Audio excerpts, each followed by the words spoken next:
Do mesmo jeito que aconteceu com ele, assim também a morte passou a todos, porque todos pecaram. Adão pecou e morreu, todos pecam e morrem.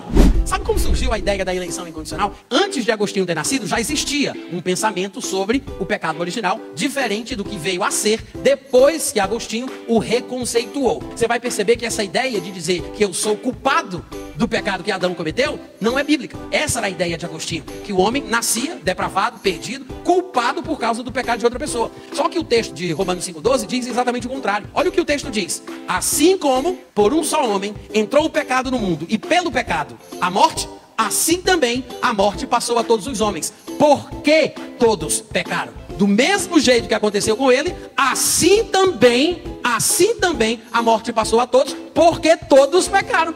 Adão pecou e morreu, todos pecam e morrem. A pessoa não nasce espiritualmente morta, ela nasce espiritualmente viva e em comunhão com Deus. As crianças, quando nascem, não são impuras, elas são cidadãs do reino dos céus.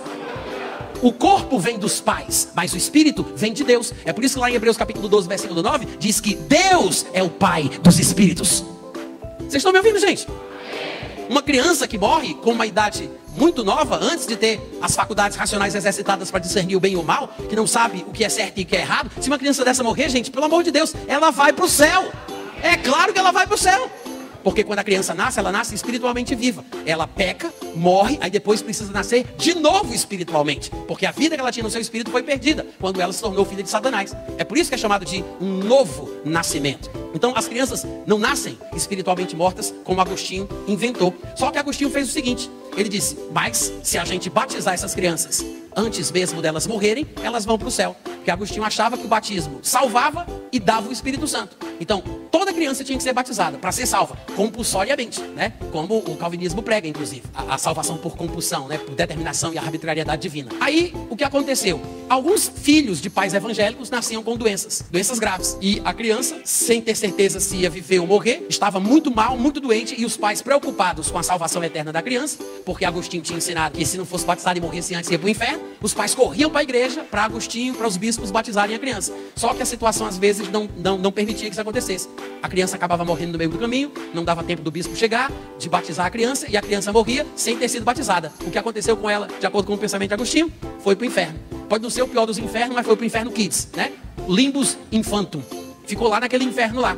Aí depois, as prostitutas às vezes engravidavam, elas não queriam criar a criança, jogavam as crianças nas ruas, as irmãs da igreja pegavam aqueles bebês descartados, levavam para a igreja, cuidavam da criança, alimentavam a criança sobrevivia, era batizada, e aí, na cabeça de Agostinho, foram salvos. Isso confundiu a cabeça de Agostinho, porque ele, baseando-se na experiência, olha a loucura, da onde surgiu a ideia da eleição incondicional. Ele, baseado na experiência, ele disse, bom, se os filhos dos evangélicos estão morrendo antes de ser batizados, que vão para o inferno, e se os filhos das prostitutas estão sendo batizados e estão indo para o céu, quem determinou a salvação de um e a perdição do outro? Porque essas crianças não tiveram nem a oportunidade de viver, não houve nada que elas pudessem fazer para serem salvas ou para irem para o inferno. Quem decidiu isso?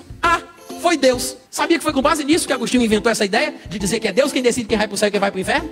Porque tinha filho de cristãos que estavam morrendo sem ser batizados e filhos de prostitutas sendo batizados e sobrevivendo. Aí ele achava que quem era batizado era salvo, quem não era ia para o inferno. Então Deus era quem decidia quem ia para o céu e quem ia para o inferno. Foi assim que surgiu essa doutrina.